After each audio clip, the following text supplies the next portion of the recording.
नमस्कार दोस्त। हमने पिछले पॉलिटिक्स के वीडियो में ये समझने का प्रयास किया था कि अनुसूची क्या होता है और प्रमुख संविधान संशोधन क्या है। देखिए, ये सब जो साइड से टॉपिक पढ़ रहे हैं ना, यहाँ से क्वेश्चन गारंटेड होता है दोस्त। और ये इतने सिंपल टॉपिक है, मतलब फैक्चुअल टाइप के क्वेश्चन आते हैं। और जहाँ तक हम लोग पढ़ रहे हैं, जितना कवर करके चल रहे हैं, यकीन मानिए उतना वाइड क्वेश्चन नहीं आएंगे, ठीक है ना। तो हम लोग जितना कवर कर रहे हैं मोर देन सफिशिएंट है, और यकीन मानिए उससे बाहर क्वेश्चन नहीं जाता है। और क्वेश्चन जो भी आएगा, अगर 20 क्वेश्चन पॉलिटिक्स से कहीं पूछा जाता है, जैसे सीधी बात करते हैं किसी भी पब्लिक सर्विस कमीशन की, जैसे बीपीएससी की ही बात करते हैं, तो बीपीएससी में जो 20 क्वेश्चन आते हैं, तो उसमें से अगर जिस हिसाब से पढ़ रहे हैं ऐसे पढ़ते चलेंगे तो 20 में से 20 का पता नहीं 19 पक्के से कर देंगे। एक आध क्वेश्चन वो इधर उधर कभी पूछ लेता है तो उसको पढ़ने के लिए जाएंगे तब बहुत ज़्यादा लॉस हो सकता है। जैसे पिछला बार एक पूछा था, ये जो पंचायत पढ़े थे हम लोग, ग्राम पंचायत पढ़े थे, उसी में पूछ दिया था जो 29 विषय है, उसका एक विषय उठाकर पूछा था कि संविधान के कौन से अनुच्छेद में है। 243 का A B C D E F G H ऐसे करके अनुच्छेद होगा, तो उसमें पूछा था किस अनुच्छेद में है। तो दोस्त, इसको उतना डीपली नहीं पढ़ने जाएंगे। हमें PhD थोड़े ना करना है पॉलिटिक्स में, हमें लॉ थोड़े ना पढ़ना है, हमें तो सिंपल ओवरव्यू लेना है एक सब्जेक्ट का कि हाँ बेसिक समझ होनी चाहिए। तो उतना डेप्थ तक नहीं पढ़ना है। तो एक आध क्वेश्चन अगर ऐसा आता है तो वो छूट जाता है, तो उसका टेंशन नहीं लेना है। आपको पूरा का पूरा स्कोर नहीं करना है, पूरा का पूरा अगर किसी सब्जेक्ट को टॉप करने जाइएगा तो बाकी सब्जेक्ट बर्बाद हो जाएगा। सभी को ऑन एन एवरेज रखना है। हालांकि जो हम लोग पढ़ रहे हैं वो बहुत ज़्यादा है, मतलब वहाँ से क्वेश्चन नहीं ही छूटते हैं। चांसेस 20 में 20 की होती है, पर फिर भी एक आध क्वेश्चन फैक्टर ऑफ सेफ्टी के लिए बोल देते हैं कि छूट सकता है, ठीक है ना, बड़ी बात नहीं है। तो पिछला जो हमने वीडियो डाला है उसमें हमने अनुसूची पढ़ लिया है और संविधान संशोधन पढ़ लिया है। अगर आपने नहीं देखे हैं तो मोस्ट इंपॉर्टेंट है, आप जाकर देख लीजिए, ठीक है। इस वीडियो में हम संविधान के सोर्स पढ़ेंगे, स्रोत पढ़ेंगे कि आखिरकार संविधान में जो भी टर्म है वो लिया कहाँ से गया है।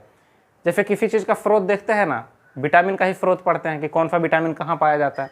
तो संविधान में जो छोटे छोटे पार्ट ऐड किए गए हैं, जैसे हमें आज़ादी मिलनी चाहिए, यहाँ वित्तीय आपात लगना चाहिए, यहाँ के नागरिक को कैसे रहना चाहिए, यहाँ मूल कर्तव्य होना चाहिए, यहाँ राज्य के लिए नीति निर्देशक तत्व होना चाहिए, जनता को कुछ मौलिक अधिकार मिलना चाहिए। तो कौन सा चीज़ कहाँ से उठाया गया है कि हाँ मिलना चाहिए, तो फिर कहाँ मिल रहा था, ऐसा कहीं देखे होंगे तभी है ना, या फिर कैसे हमारा दिमाग में आया कि ऐसा मिलना चाहिए। तो इसका दो कारण है। देखिए, एक तो किसी के यहाँ सीधा रखा हुआ था और उठा कर ले आए। जैसे हम लोग किसी खाना को खाते हैं, हम लोग पेड़ पौधा खाना बना कर रखता है, उसको उठा कर ले आते हैं सीधा, है ना, कि हम लोग खा लेते हैं। तो एक तो ऐसे था कि किसी के यहाँ से सीधा गए और उठा कर ले आए कि चलो हमें दे दो, हम भी इसको खाएंगे, ठीक है। और दूसरा कि हम खुद बना रहे थे, मतलब पेड़ पौधा के बारे में सोचिए, वो अपने जगह पे रहकर बना रहा था, तो कुछ खाना पेड़ पौधा भी खाता होगा। वैसे ही हम लोग भी कुछ कुछ अपने लिए तैयार करते हैं। तो संविधान भी ऐसे ही तैयार हो रहा था। कुछ देश में ही पनप रहे थे और कुछ विदेशों से लाए गए। तो जो विदेशों से लाए गए उसको विदेशी सोर्स में पढ़ेंगे, विदेशी स्रोत में पढ़ेंगे। और जो देश में ही पनप रहे थे, देखिए हमारा भारत लगभग 200 सालों तक अंग्रेजों के चंगुल में फंसा था। तो वो जो 200 सालों में शासन पर शासन किए, तो उसमें उन्होंने जाने अनजाने में काफ़ी कुछ अच्छा भी कर गए। मतलब ज़्यादातर चीज़ों में उन्होंने बुरा ही किया, क्योंकि उनका टारगेट ही था कि धन को यहाँ से निकाल कर अपने यहाँ ले जाना। तो ज़्यादातर चीज़ों को बुरा किया, पर जाने अनजाने में कुछ चीज़ें अच्छी भी हुई, ठीक है ना। तो उनकी जो अच्छी चीज़ें थी उसको हम लोग रख लिए, ठीक है ना, और जो भी बुरी चीज़ें थी उनको फेंक दिए। तो जो अच्छी चीज़ों को रखे हैं वो उन्हीं का अधिनियम से जो अंग्रेज लोग लेके आए थे कि उनको शासन पर शासन कैसे करना है। तो दो पार्ट में सोर्स को पढ़ना है, एक विदेशी स्रोत और एक देश में चार्टर एक्ट या भारत शासन अधिनियम। देखिए, अंग्रेज जो अधिनियम लाते थे ना, उसको या तो चार्टर एक्ट बोलते थे या भारत शासन अधिनियम बोलते थे। एक्चुअली में 1857 में जो क्रांति हुई थी यहाँ, उसके पहले जितने अधिनियम आते थे, अच्छा अधिनियम आना 1773 से शुरू हुआ था, ठीक है। पहला 1773 में रेगुलेटिंग एक्ट के नाम से अधिनियम आया था। तो 1773 से 1858 तक, मतलब 1757 के पहले तक जो भी अधिनियम आते थे उसको चार्टर एक्ट बोलते थे। एक्ट का मतलब अधिनियम ही होता है, ठीक है ना। चार्टर अधिनियम आते थे, चार्टर एक्ट आते थे। और 1858 से लेकर 1947 तक, अब बोलिएगा सर 1947 तक अधिनियम क्यों लाने की जरूरत पड़ी। देखिए, उन्होंने भारत का शासन अधिनियम जो था उसमें स्वतंत्रता अधिनियम जो था उसी के थ्रू हमको स्वतंत्रता मिला, ठीक है ना। इंडिपेंडेंस जो एक्ट था उसी के थ्रू हमें स्वतंत्रता मिली है। तो 1947 में भी एक अधिनियम को पारित करके ही हम लोगों को स्वतंत्रता दी गई है, ठीक है ना। तो 1858 से 1945 तक तो जो आया उसको भारत शासन अधिनियम बोलते हैं। तो इसमें से जो अच्छी बातें थी उसको भी हमने उठाया, जो विदेशी से था उसको भी हमने उठाया। देखिए इसको तो हमें डीप में पढ़ना है, यहाँ भी पढ़ना है और मॉडर्न हिस्ट्री में भी पढ़ना है। तो यहाँ हमें वो फैक्ट पढ़ने होंगे जिससे पॉलिटी में कुछ ना कुछ बात को लिया गया है। तो थोड़ा यहाँ पढ़ेंगे और थोड़ा मॉडर्न हिस्ट्री में पढ़ेंगे। मॉडर्न हिस्ट्री में पूरा सिलसिलेवार तरीके से पढ़ेंगे कि कैसे क्या हुआ, ठीक है ना। तो ये थोड़ा लंबा हो जाता है, इसको बाद में पढ़ेंगे, मतलब अभी ही देखेंगे, ठीक है। पहले विदेशी को पढ़ लेते हैं। विदेशी छोटा सा है, इसको पढ़ लेते हैं। ये फैक्चुअल है कि किस देश से क्या लिया गया, इसमें समझाने की बहुत ज़्यादा नहीं है। हाँ, वो टर्मिनोलॉजी का मतलब क्या होता है इसको हम लोग समझते चलेंगे। देखिए कनाडा से एक्चुअली में क्या काम करते हैं, देखिए ऐसे मान लेते हैं कि अगर ये पूरा मानचित्र है दुनिया का, तो इधर अमेरिका है, इधर यूरोप है, इधर अफ्रीका है, इधर एशिया है और इधर ऑस्ट्रेलिया है। तो हम लोग इधर से देखते चलेंगे, दिमाग में घुमाते चलेंगे। हम लोग पश्चिम से पूरब की तरफ चल रहे हैं। तो सबसे पहले कनाडा को देखते हैं, कनाडा, अमेरिका, ऐसे देखते चलेंगे। फिर यूरोप में आएंगे, ब्रिटेन, फ्रांस, ये सब वगैरह देखेंगे। नीचे इधर साउथ अफ्रीका को देखेंगे, फिर ऐसे रूस को देखेंगे, जापान को देखेंगे, इधर ऑस्ट्रेलिया को देखेंगे। ऐसे देखते चलेंगे सीक्वेंस में पश्चिम से पूरब की तरफ, ठीक है ना। तो देखिए सबसे पहले हम लोग कनाडा के बारे में देखते हैं। कनाडा से राज्यपाल शब्द को लिया गया है, कनाडा से ही संघ को लिया गया है। देखिए संघ बोलने का मतलब दो चीजें होती है इंग्लिश में, एक फेडरल और एक यूनियन। फेडरल तो अमेरिका में है, तो क्या हमारे यहाँ फेडरल है? नहीं, हमारे यहाँ यूनियन है। तो यूनियन को अमेरिका के बगल से मतलब कनाडा से लिया गया है। राज्यपाल वहीं से लिया गया है। देखिए जहां जहां फेडरल होगा वहां राज्यपाल की कोई जरूरत नहीं पड़ेगी। क्यों? राज्यपाल केंद्र का प्रतिनिधि होता है। जब संविधान पढ़ा रहे होंगे, आर्टिकल वगैरह पढ़ा रहे होंगे, तब बताएंगे कि जो केंद्र का प्रतिनिधि करता है राज्य में, जो केंद्र का प्रतिनिधित्व करता है, मतलब केंद्र को रिप्रेजेंट जो करता है स्टेट में, सीधा सीधी आप बात कहिए कि स्टेट में क्या हो रहा है इस बात की सूचना केंद्र तक पहुंचाता है, वो राज्यपाल होता है। तो सेंटर और स्टेट के बीच में बॉन्ड बनाने का काम कौन करता है? राज्यपाल। तो राज्यपाल की जरूरत कहां पड़ेगी? जहां यूनियन होगा, जहां संघात्मक शासन होगा, मतलब केंद्र के सहारे ही राज्य में शासन किया जाए। और वहां राज्यपाल की क्या जरूरत? जहां राज्य अपने शासन करेगा, केंद्र अपना शासन करेगा, बस दोनों अपने फायदा के लिए एक साथ रहेंगे, वहां तो राज्यपाल की कोई जरूरत नहीं है। तो राज्यपाल को वहीं पे लिया जाएगा जहां से संघ को लिया गया है। तो संघ कनाडा, तो राज्यपाल भी कनाडा, ठीक है। अब फिफ्थ सूची और जीएफटी भी कनाडा से लिया गया। देखिए हम लोग अब फिफ्थ सूची, ये अब फिफ्थ सूची क्या होता है, यहां देखिए नोट में हमने अब फिफ्थ सूची को लिख के रखा है कि अब फिफ्थ सूची में उस विषय को रखा जाता है जिसकी स्थापना या शुरुआत संविधान निर्माण के पश्चात हुआ हो। इस पर केंद्र को कानून बनाने का अधिकार है। हम लोग 3 सूची पढ़े थे, संघ सूची, राज्य सूची और सबवर्ती सूची। लेकिन उस टाइम तक जितने विषय थे हमारे देश में उसी को ना डिवीजन किया गया। पर जो विषय 1950 के बाद ऐड हुए, 26 दिसंबर 1949 के बाद ऐड हुए, वो उस पर तो उस टाइम तक बताया ही नहीं गया कि किस सूची में रखा जाएगा। तो एक अब फिफ्थ सूची लिया गया। ये कहाँ से लिया गया? कनाडा से। ध्यान में रखेंगे, तो कनाडा से जो अब फिफ्थ सूची लिया गया, बोला गया कि इसमें जो भी विषय आएंगे, मतलब 1950 के बाद देश में किसी भी चीज़ की स्थापना होगी, जैसे इसरो, DRDO, LIC, बार्क, इसमें अगर कोई कानून बनाना होगा तो कौन बनाएगी? केंद्र सरकार बनाएगी। इसीलिए इसरो, DRDO, LIC, बार्क, इस पर कोई स्टेट गवर्नमेंट कानून नहीं बनाती है, इस पर सीधा सेंट्रल कानून बनाती है। ये अब फिफ्थ सूची का विषय है। पूछता है पेपर में कि इसरो किस सूची का विषय है, सीधा अब फिफ्थ सूची का विषय। ध्यान में रखेंगे 1950 के बाद जिसकी भी स्थापना हुई है, एक्चुअली 1950 बोल दे रहे हैं बार बार, लेकिन 26 नवंबर 1949 के बाद जिसकी भी स्थापना हुई होगी, जिस संस्था की भी स्थापना हुई होगी, वो अब फिफ्थ सूची में आएगा। ठीक है दोस्त, ठीक है। तो अब फिफ्थ सूची भी कनाडा से लिया गया है।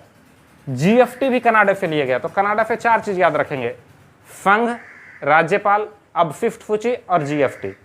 देखिए ऐसे ध्यान में रखेंगे कि जीएफटी लोगों पे एक गुड एंड सर्विस टैक्स, मतलब वस्तु एवं सेवा कर लगाया गया। तो समझिए पहले नहीं लगता था, अब लगाया गया। तो इसको थोड़ा निगेटिव टाइप से रखेंगे। मैं ये नहीं कह रहा हूँ कि जीएफटी अच्छा है या बुरा है, सिर्फ याद रखने के लिए बोल रहे हैं कि उसको निगेटिव टाइप से याद रखेंगे कि हमारे पास जो धन था वो बर्बाद हो रहा है, अब एक्स्ट्रा देना पड़ रहा है, मतलब अब फिफ्थ में जा रहा है। तो जीएफटी और अब फिफ्थ भी कहाँ से है? कनाडा से। ठीक है, राज्यपाल, संघ, अब फिफ्थ और जीएफटी ये कनाडा से। उसके बगल में नीचे आएंगे अमेरिका। तो अमेरिका से मूल अधिकार को लिया गया, फंडामेंटल राइट को। देखिए पूरी दुनिया में अगर ब्रिटेन के चंगुल से या ब्रिटेन के तो वो था नहीं, फ्रांस के अधीन था ज़्यादातर। तो यूरोपियन कंपनी के चंगुल से सीधा बात करें तो सबसे पहले अगर कोई देश मुक्ति पाया तो वो अमेरिका था। तो वहाँ ये पता था कि लोगों को क्या क्या अधिकार मिलना चाहिए। आपको पता होगा ये डेट 1976 में थी। 1976 में ये स्वतंत्र 1776 में ही ये आज़ाद हो गया था। जब हमारे यहाँ अंग्रेजी शासन पनप रही थी, 1773 से यहाँ रेगुलेटिंग एक्ट आ रहा था, तब तक अमेरिका आज़ाद हो चुका था। ठीक है, इसके ठीक 3 साल बाद ही तो वहाँ लोगों को मूल अधिकार दिया जाने लगा। तो मूल अधिकार कहाँ से लिया जाएगा? अमेरिका से। उपराष्ट्रपति अमेरिका से। अच्छा, महाभियोग भी अमेरिका से। देखिए ऐसे ध्यान में रखेंगे, उपराष्ट्रपति राष्ट्रपति का पद कब संभालता है? जब राष्ट्रपति अपने पद से हट जाएंगे। तो राष्ट्रपति अपने पद से हट जाएंगे तब उपराष्ट्रपति संभालेंगे। तो राष्ट्रपति को हटाएंगे कैसे? तो उपराष्ट्रपति का पद अमेरिका से लिया गया तो उनका व्यवस्था भी करना पड़ेगा, तो राष्ट्रपति को महाभियोग से हटाएंगे। तो उपराष्ट्रपति जहां से लिया जाएगा, महाभियोग भी वहीं से लिया जाएगा, अमेरिका से। सुप्रीम कोर्ट अगर इसमें कोई जबरदस्ती हटा दिया या मूल अधिकार जहां से लिए हैं उसको कोई मान ही नहीं रहा है, मतलब हमको दिया ही नहीं जा रहा है, तो उसको कोर्ट तक कैसे पहुंचाएंगे? तो कोर्ट भी होता है सुप्रीम कोर्ट। देखिए सुप्रीम कोर्ट अमेरिका से लिया गया है, पर यहीं पर अगर बात करें तो हाई कोर्ट 1935 के अधिनियम से लिया गया है। ठीक है ना, हाई कोर्ट के बारे में पूछे तो ये 1935 का शासन अधिनियम है, और सुप्रीम कोर्ट की बात करें तो अमेरिका से लिया गया। बच्चों को एक कन्फ्यूजन होता है, जब आगे पढ़ेंगे तब हम लोग पढ़ेंगे कि पहला जो रेगुलेटिंग एक्ट आया था 1773 में, उसके तहत कलकत्ता में एक सुप्रीम कोर्ट की स्थापना हुई थी। देखिए नाम भले ही उसका सुप्रीम कोर्ट था, लेकिन वो सुप्रीम कोर्ट थी नहीं। ठीक है ना, वो हर शहर के लिए 3 सुप्रीम कोर्ट फिर बाद में बना दिए गए, एक कलकत्ता में, एक मद्रास में, एक बम्बई में। तो ऐसे नहीं था, वो सुप्रीम कोर्ट अलग था, उसका रूल रेगुलेशन अलग था। अभी जो सुप्रीम कोर्ट है इसका रूल रेगुलेशन अलग है। ये सुप्रीम कोर्ट पूर्णतः 1935 पे आधारित है, सॉरी ये अमेरिका पे आधारित है। और हाई कोर्ट जो है, हाई कोर्ट की स्थापना 1935 में हुई। ठीक है ना, ठीक है। अब न्यायिक पुनराविलोकन, देखिए सुप्रीम कोर्ट है तो वो देखेगा कि क्या सही हो रहा है, क्या गलत हो रहा है, न्याय को एक बार पुनः देखेगा, पुनराविलोकन करेगा। इसको जुडिशरी रिव्यू बोलते हैं इंग्लिश में। ठीक है ना, इसी के तहत कल पढ़ रहे थे NJAC जो था, नेशनल जुडिशरी अपॉइंटमेंट कमीशन, ये 99वां संविधान संशोधन को जो ठुकराया गया इसी ताकत के तहत कि सुप्रीम कोर्ट को न्यायिक पुनराविलोकन का अधिकार था, उसने ठुकरा दिया NJAC को। ठीक है, और वित्तीय आपात, इस सबको करने में अगर पैसा कौड़ी का दिक्कत पड़े तो वित्तीय आपात लगा देंगे। कहाँ से? अमेरिका से। तो देखिए अमेरिका से कितनी चीज़ों को लिया गया, मूल अधिकार, उपराष्ट्रपति उनको शासन में लाने के लिए महाभियोग, कुछ गड़बड़ी हुई तो सुप्रीम कोर्ट। ठीक है, हाई कोर्ट 1935 से आया है, सुप्रीम कोर्ट को न्यायिक पुनराविलोकन का अधिकार दे दिया गया है, और वित्तीय आपात ये अमेरिका से। इस बात को ज़्यादा जोर से ध्यान में रखेंगे क्योंकि ये जोर देकर ध्यान रखने वाली है। आपात जो है, इसके अलावा जो 2 आपात हैं, एक राष्ट्रीय और एक राजकीय, वो दोनों जर्मनी से लिया गया है। आगे पढ़ेंगे, जर्मनी के संविधान को वाइमर संविधान बोलते हैं, वहाँ से लिया गया है। लेकिन वित्तीय आपात को अमेरिका से लिया गया है। तो ये बात बहुत इंपॉर्टेंट हो जाती है और क्वेश्चन पूछ भी देता है कि वित्तीय आपात कहाँ से लिया गया, तो आंसर अमेरिका होता है। उसके बाद ब्रिटेन पे आएंगे जो हमारे ऊपर शासन कर रहे थे। तो ब्रिटेन में महारानी का कोई काम नहीं होता है। ठीक है, फूफा फूफा जी जैसे टाइप होते हैं, मतलब कोई काम नहीं, घर में इज्जत है। तो वैसे ही अपने देश में राष्ट्रपति कोई काम के नहीं होते, बैठे रहते हैं। बहुत तो एक बार वो पुनर्विचार के लिए लौटा सकते हैं। अगर पुनर्विचार नहीं भी किया जाए, उसी अधिनियम को वापस से राष्ट्रपति के पास भेज दिया जाए तो उनकी मजबूरी होती है, अब की बार वो फाइन कर देंगे। ठीक है ना, तो राष्ट्रपति इंग्लैंड से लिया गया है, महारानी के बराबर उनकी पद होती है। जैसे इंग्लैंड में महारानी का कोई काम नहीं होता है। उपराष्ट्रपति अमेरिका से, लेकिन राष्ट्रपति इंग्लैंड से। ठीक है, संसद ये बताएंगे इंग्लैंड से लिया गया है। ठीक है ना, ये संसद के बारे में अच्छा डिस्कशन चलेगा जब पढ़ा रहे होंगे हम लोग अनुच्छेद। तो संसद भी ब्रिटेन से लिया गया। मंत्रिमंडल, अच्छा जहाँ से संसद लिया जाएगा वहीं से मंत्रिमंडल लिया जाएगा। ठीक है, एकल नागरिकता, एकल नागरिकता का मतलब ये होता है कि अगर आप देश की नागरिकता एक बार ले लिए, अगर देश की नागरिकता ले लेते हैं, जैसे भारत की नागरिकता आपने ले लिए, तो आपको अलग अलग राज्य की नागरिकता नहीं लेना पड़ेगा। जैसे आपको बिहार की, मध्य प्रदेश की, उत्तर प्रदेश की, ऐसे नागरिकता नहीं लेना पड़ेगा। आपको जहाँ जाके रहना है वहाँ जाके रहिए, एक ही नागरिकता है, यहाँ आप भारतीय हैं। ठीक है, जबकि अमेरिका वगैरह में जो फेडरल कंट्री होता है वहाँ ऐसे नहीं होता है, यूनियन वाले में ही ऐसा होता है। फेडरल में आपको एक बार सेंटर की अनुमति लेनी पड़ती है, एक बार सेंटर की नागरिकता लेनी पड़ती है और एक बार स्टेट की नागरिकता लेनी पड़ती है। तो उसको दोहरी नागरिकता कहते हैं। ठीक है, ड्यूअल सिटीजनशिप बोलते हैं। तो ब्रिटेन से एकल नागरिकता का प्रावधान लिया गया है। इसका मतलब क्या है, ब्रिटेन भी एक यूनियन ही होगा। अगर कभी क्वेश्चन पूछता है ब्रिटेन क्या है, तो एक यूनियन है। ठीक है, देखिए ब्रिटेन से क्या क्या लिया गया है, राष्ट्रपति का पद, संसद, उसमें मंत्रिमंडल और एकल नागरिकता। एक बार इस तीनों को रिवाइज करते हैं। ठीक है, इसमें ज़्यादा डेटा है, रिवाइज कर लेते हैं। कनाडा से संघ सूची, सॉरी संघ मतलब यूनियन, राज्यपाल, अब फिफ्थ सूची जीएफटी। अमेरिका की बात करते हैं, उपराष्ट्रपति, महाभियोग, सुप्रीम कोर्ट, मूल अधिकार, न्यायिक पुनराविलोकन और वित्तीय आपात। ब्रिटेन की बात करते हैं तो राष्ट्रपति, संसद, मंत्रिमंडल और एकल नागरिकता। अब जर्मनी पे आते हैं, ठीक है, वही आसपास में ब्रिटेन, फिर जर्मनी, फ्रांस, वहीं से पढ़ेंगे। तो जर्मनी का संविधान को वाइमर संविधान बोला जाता है। जब पढ़ा रहे होंगे तो अनुच्छेद नंबर 393 में कहता है कि संविधान का संक्षिप्त नाम क्या होगा, ठीक है। तो भारत में संविधान का संक्षिप्त नाम क्या लिख दिया गया? भारतीय संविधान, इंडियन कॉन्स्टिट्यूशन। किताब का नाम क्या रखा गया? भारतीय संविधान। तो वैसे जो जर्मनी का संविधान है, जो जर्मनी का किताब है, उसका नाम वाइमर रख दिया गया, वाइमर संविधान, ठीक है, और कुछ नहीं, वाइमर संविधान। तो जर्मनी के संविधान को वाइमर संविधान कहते हैं। वहीं से आपात को उठाया गया, वित्तीय आपात को नहीं, राष्ट्रीय और राजकीय आपात को। वित्तीय आपात को अमेरिका से लिया गया, ठीक है। फ्रांस से गणराज्य को लिया गया, जर्मनी के आसपास ही नीचे है फ्रांस। फ्रांस से गणराज्य को लिया गया, रिपब्लिक। देखिए, गणराज्य और लोकतंत्र दोनों अलग अलग चीजें हैं। गणराज्य जिसको रिपब्लिक बोलते हैं, इसका मतलब होता है कि देश का जो सर्वश्रेष्ठ नागरिक है उसका चुनाव हो रहा है। मतलब कोई एक ही राजा या महाराजा नहीं कह सकता कि हम देश में सर्वश्रेष्ठ हैं। वक्त वक्त पे इसको चुना जाएगा कि देश में कौन सर्वश्रेष्ठ है। वक्त के साथ ये सर्वश्रेष्ठता बदलती रहेगी, इसकी चुनाव होगी, ठीक है ना। तो जहां देश के सर्वश्रेष्ठ व्यक्ति की चुनाव होती है वो गणराज्य होता है। तो भारत में देश के सर्वश्रेष्ठ व्यक्ति कौन है? राष्ट्रपति, इनकी चुनाव होती है। तो फिर भारत एक गणराज्य देश है। अच्छा, लोकतंत्र का मतलब होता है कि देश में प्रशासन प्रमुख, जो शासन प्रशासन करेंगे उसका जो प्रमुख होगा उसका चुनाव भी होता है, तो उसको लोकतंत्र कहेंगे। तो भारत में शासन प्रशासन के प्रमुख कौन है? प्रधानमंत्री, तो इनका भी चुनाव होता है। तो भारत रिपब्लिक भी है और लोकतंत्रात्मक भी है, ठीक है, मतलब रिपब्लिक भी है और डेमोक्रेटिक भी है, ठीक है ना। तो फ्रांस से गणराज्य को लिया गया है। अच्छा, कुछ टर्मिनोलॉजी, ये शब्द है, ये भाषाएं हैं जो कि हमारे संविधान में यूज किया गया है। समानता, स्वतंत्रता और बंधुता, इस बात को ध्यान में रखेंगे। ये तीनों भी फ्रांस से लिया गया है, ठीक है ना। स्वतंत्रता, समानता और बंधुता, ये तीनों फ्रांस से लिया गया, ये शब्दावली यूज किया गया, ठीक है।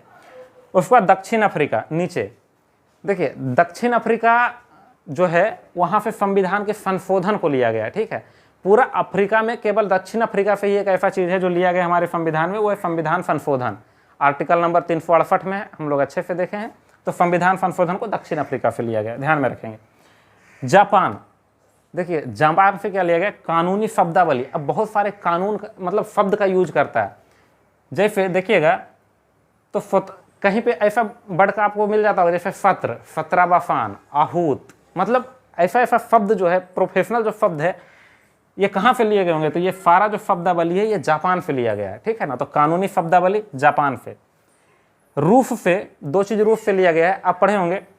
मूल कर्तव्य जो पढ़ा रहे थे, फंडामेंटल ड्यूटीज, ये कब ऐड किया गया दोस्त?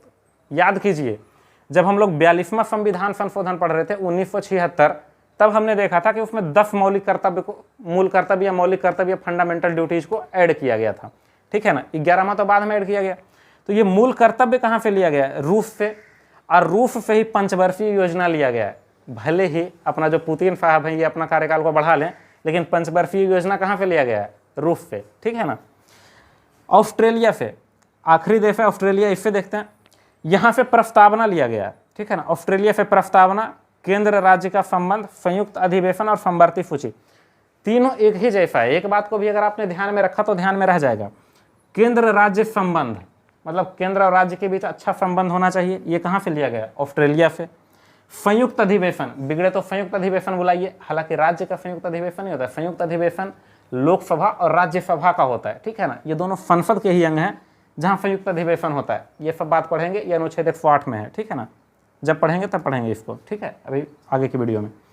तो ऑस्ट्रेलिया से केंद्र राज्य संबंध, संयुक्त अधिवेशन और केंद्र और राज्य एक साथ जिस पर कानून बना सकती है, समवर्ती सूची। तो प्रस्तावना, केंद्र राज्य संबंध, संयुक्त अधिवेशन और समवर्ती सूची ऑस्ट्रेलिया से लिया गया। अच्छा, दो और सूची है, संघ सूची और राज्य सूची। ये दोनों कहाँ से लिया गया? 1935 से। 1935 का भारत शासन अधिनियम से, जहाँ से हाईकोर्ट आया है वहीं से शेष दो सूची आए हैं। केवल समवर्ती सूची ऑस्ट्रेलिया से लिया गया, ठीक है। एक बार रिवाइज करते हैं, पूरा रिवाइज करते हैं। कनाडा से देखिए, राज्यपाल, संघ, अब फिफ्थ सूची और जीएफटी। अमेरिका से मूल अधिकार फंडामेंटल राइट जिसको बोलते हैं, उपराष्ट्रपति, महाभियोग, सुप्रीम कोर्ट, न्यायिक पुनरावलोकन मतलब जुडिशियल रिव्यू, वित्तीय आपात। ठीक है, ब्रिटेन से राष्ट्रपति, संसद, मंत्रिमंडल और एकल नागरिकता। जर्मनी का संविधान को वाइमर संविधान, आपात वहां से लिया गया। ठीक है, 2 ही आपात, वित्तीय आपात अमेरिका से। फ्रांस से गणराज्य को लिया गया और संविधान में 3 शब्द को जोड़ा गया है, समानता, स्वतंत्रता और बंधुता, ये फ्रांस से हैं। ठीक है, फिर दक्षिण अफ्रीका से संविधान का संशोधन लिया गया है। जापान से कानूनी शब्दावली को लिया गया है। रूस से मूल कर्तव्य और पंचवर्षीय योजना को लिया गया है। ऑस्ट्रेलिया से प्रस्तावना, केंद्र राज्य संबंध, संयुक्त अधिवेशन और समवर्ती सूची, ये ऑस्ट्रेलिया से लिया गया। ठीक है, अच्छा, इतना सारा कुछ लिया गया इधर से, ये ब्रिटेन वाले देखे गए थे। तो हम लोग अपने से क्या किए, यहाँ के जो प्रमुख नेता थे जैसे जवाहरलाल नेहरू उस टाइम पे, भीमराव अंबेडकर, तो हम लोगों ने खुद से क्या किया, सब तो उधार से ही लाए हैं, कुछ उससे मांग लिया, कुछ उससे मांग लिया। तो भारतीय संविधान को उधार का संविधान कहा जाता है, मतलब बोरो कॉन्स्टिट्यूशन कहा जाता है इंडियन कॉन्स्टिट्यूशन को। ठीक है ना, तो Indian constitution is a borrow constitution, ऐसा कहा जाता है। अब 5th सूची हम लोग समझा दिए हैं। जो संविधान निर्माण मतलब 26 नवंबर 1949 के बाद जो भी बना है, कानून बना है या संस्था बना है, वो अब 5th सूची का विषय होगा। जैसे इसरो, DRDO, LIC और बार्क, ये चारों बहुत इंपॉर्टेंट है, इसीलिए हमने इस चारों का नाम लिख दिया इत्यादि। ठीक है दोस्त,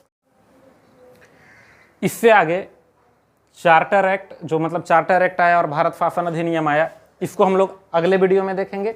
ठीक है, आज यहीं तक रहते हैं, फैक्चुअल कुछ ज़्यादा ही हो गया, इसको याद कर लेंगे। ये फैक्ट ऐसे ही पूछता है और पक्के से पूछता है। देखिए, जो हम लोग संविधान संशोधन और अनुसूची पढ़े हैं, उस दोनों में से एक क्वेश्चन पक्के से रखिए, पब्लिक सर्विस कमीशन की अगर बात करें तो। और जो हम लोग ये पढ़ रहे हैं फोर्स, इसमें से विदेशी और देश वाला, मतलब पूरा फोर्स की अगर बात करें तो इसमें से भी एक क्वेश्चन पक्के से रखिए। मतलब अगर आपने इसको भी पढ़ लिया और जो संविधान संशोधन और अनुसूची था, शेड्यूल था, आपने उसको भी पढ़ा, तो 2 नंबर आपका पक्के से कंप्लीट हो गया, फिक्स हो गया है। ठीक है, इससे बाहर नहीं क्वेश्चन आते हैं। तो इस फैक्चुअल को याद कर लेंगे, ये डेटा बार बार पूछा जाता है। ठीक है, आज यहीं तक रुकते हैं, आगे भारत शासन अधिनियम और चार्टर अधिनियम को अगले वीडियो में देखते हैं। ठीक है, अगर वीडियो पसंद आती है, अच्छी लगती है तो लाइक करें, सब्सक्राइब करें और शेयर करें, ताकि आपके दोस्त भी इस फैमिली से जुड़ सकें। और ठीक है, समझ ही रहे होंगे। ठीक है दोस्त, आज यहीं तक रुकते हैं, धन्यवाद।